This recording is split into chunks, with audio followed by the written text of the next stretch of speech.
also knowledge about those other personalities who have been killed on the war on drugs? Like big personalities that you know about?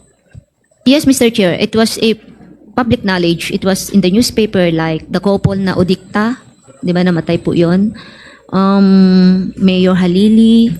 May mga mayors. Sa Calabarzon yan, Tony Halili? Region 4A. Yes, anong Halili. alam mo sa pagkamatay ni Tony Halili? Pinagmalaki kasi ng isa, sir, na sila. Sino yung nagmalaking yun?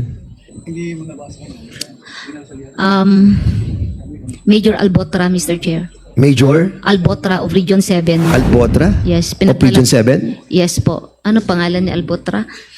Major Albotra ng Region 7. Lieutenant Colonel nata. Yes, sir, pinagmalaki niya sa akin noon. Oh, talaga, sabi ko, how did you do it?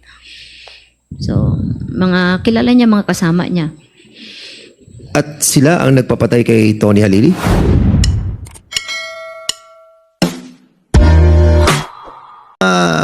Ma'am Rohina, binanggit mo rin dito si Romel Bactat, si Rodel Serbo, si Michael Palma, at yun na nga, si Peter Parongo, were charged with the task of collecting and verifying information provided by police officers in the field concerning arrests or deaths of individuals named in the list of drug personalities and creating a summary report. All of these reports would then been encoded and compiled by Lester Berganyo. The compilation is thereafter elevated to Leonardo, who will decide what level the arrest or killing was and its corresponding reward. Is this correct? Papidabit mo to eh. Yes, Mr. Chair. Okay. Ang dalawa kasi po yung report na pumapasok po is yung report na mayroon ng encounter sa ground and yung report po ng mga receive intel report for validation, for confirmation, or para establish kung anong level for encoding po or listing sa list. At So dalawa po yung report na pumapasok, yung namatay at saka yung for listing and for verification and validation po. Paano mo naman nakilala si Romel Bactat, si Rodel Serbo, si Michael Palma, and Peter Barungo? These are all organic personnel of CIDG-11 and I work with CIDG-11 noon. Nandun na rin sila and ito po yung mga tao ni Sir talaga. So itong tatlo, nakalagay din dito, si Romel Bactat, Rodel Serbo, Michael Palma are former policemen. Yes po, Mr. Chair. Mr. Chairman, in that case, Mr. Chairman, I move that we invite also Romel Bactat, Rodel Serbo, Michael Palma, and of course, yan nga po, si Peter Barungo. Ito po yung task force. Sila ang task force. Wala pong task force, Mr. Chair. Ang nangyari lang po is naging depository of information, data, validation of reports, yung CIDG-11. Sila yung operatives. Yeah, to maintain the list, to ganun po ang role nila. Sila yung dedicated, in addition to their job, dedicated po to handle. And binanggit mo rin dito sa 26, matatapos na tayo, si Leonardo conducted briefings for PIDEA, IG, regional directors, and PNP chiefs. PNP chiefs? Yes, Mr. Chair. Mga incoming po. Siya ang nag-conduct ng briefing? Yes po, Mr. Chair. Meron po kasing extensive research po ginawa si Sir.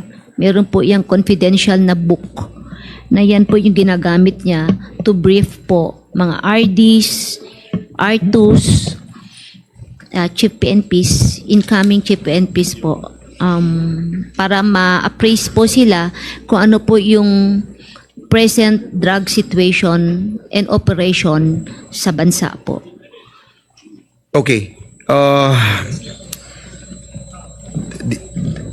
Do you have knowledge kung sino yung mga na-brief niya sa PIDEA, sa IG, doon na lang sa PIDEA, sino yung mga na-brief ni, Mr. Chair, I think sa record makikita naman po natin kung sino po yung mga umupo na mga directors during that time. I cannot actually memorize it po, sir. Sige, thank you.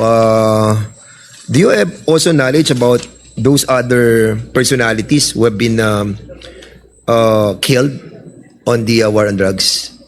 Like big personalities that you know about? Yes, Mr. Chair, it was a public knowledge. It was in the newspaper like the couple na Odikta, di ba namatay po yun? Mayor Halili, Ano may yung mga kay Mayor mayors, sa Calabarzon yan? Tony Halili? Region 4A. Yes, anong Halili. alam mo sa pagkamatay ni Tony Halili? He was shot during the flag raising ceremony. Yes, and yes, says it was reported. Sniper po. So, what do you know about Chismis lang kasi, Mr. Chair. okay. And I think imported. Kasi during that time po sa war on drugs, pwede pong tumawid yung mga operatives. From, So wala kang direct knowledge about it? Wala kang direct knowledge about it? Pinagmalaki kasi ng isa, sir, na sila. Sino yung nagmalaking yun?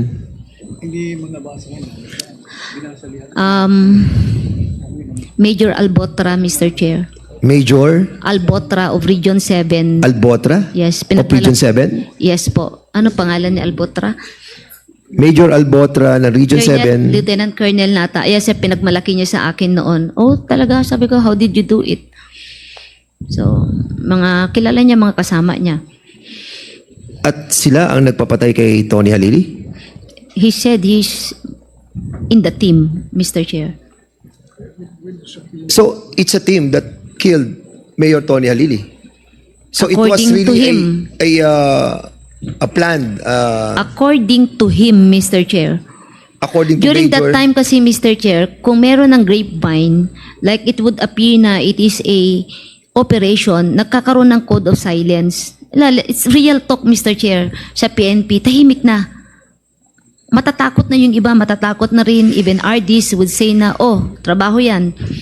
Oh, huwag mong trabaho. They will just call you and then it became a culture. Minsan i-process kasi mag-intervene ang NBI, mas nakakatuwa nga kung NBI kasi talagang mas maganda pag ganun. Kaya during my time sa CIDG, nasa Cebu City Police ako, tuwang-tuwa ako pag NBI talaga mag-handle. Kasi definitely, magiging maayos po. That is why, sinasabi ko palagi, gusto ko nagka-hands off after the processing ng crime scene ng crime lab. Pag sinabi na victim na they want NBI, binibigay ko po. That's the reality on the ground, Mr. Chair. You can ask mga ground commanders and chief of police. So, again, Mr. Chairman, I would like to reiterate the name of Major Lieutenant Colonel Albotra na ata. Albotra. Kenneth Albotra to be invited in the next hearing. Comsec, please take note.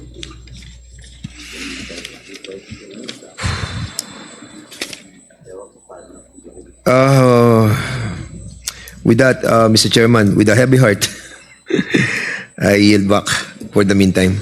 Okay, thank you, Congressman Fernandez. May tanong lang ko kay Colonel Marcos. Colonel Marcos,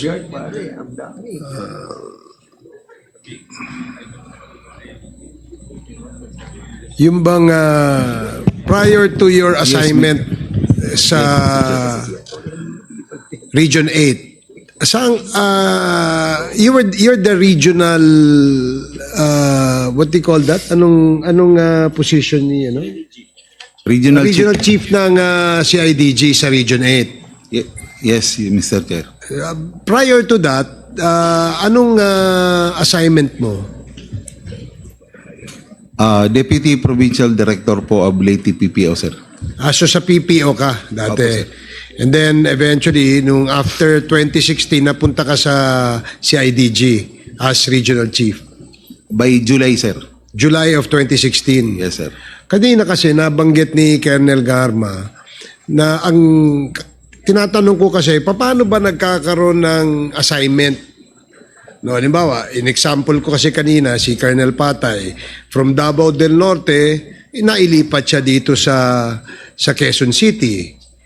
So, ang sagot sa akin ni Colonel Garma, mayroong mga nagbo-volunteer. Example daw niya, kagaya mo, nag-volunteer ka dyan sa Region 8 because kaya mo raw mag-deliver.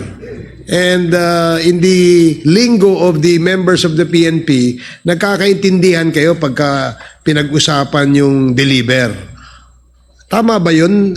Is it safe to assume na yung sinasabing deliver yung merong mga drug personalities na may execute ninyo? Bali po sir, yung ibig sabihin ng linggo ng deliver sa amin is pag kinuha ka sir na nilagay ka sa isang post na operating unit, you know how to operate sir. Marunong kang kumaga you can perform the performance of an operating unit. Parang ganun sir. So it doesn't have anything to do with killing? Hindi naman po sa pagkaintindi ko ganun sir kasi hindi pa ako po na-assign ng CIDG ever since in my career. Kaya nung sinabi na kung willing ako ma-assign ng CIDG, nag-oo po ako sir. Pero totoo ba na nag-volunteer ka na mapwesto ka dyan as regional chief kasi you can deliver? Totoo ba yan? Sinutan ako sir ng order.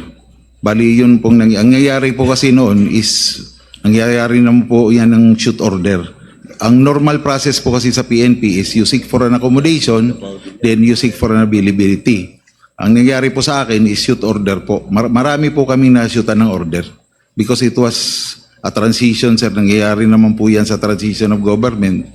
Pag bago po yung leadership, minsan, yung mga gusto nilang ipwesto, pwesto po nila. Were you ever assigned outside of Region 8? Saan ka ba na-assign dati? I was assigned, sir, in Malacanang as PSD member during President Ramos' time. Then after that, I was assigned with Region 8 as company commander. Then I was assigned with Region 7.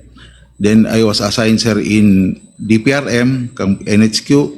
Then I was assigned with NCRPO, Manila Police. Then I went back, sir, to Region 8 on my hometown after my OSEC.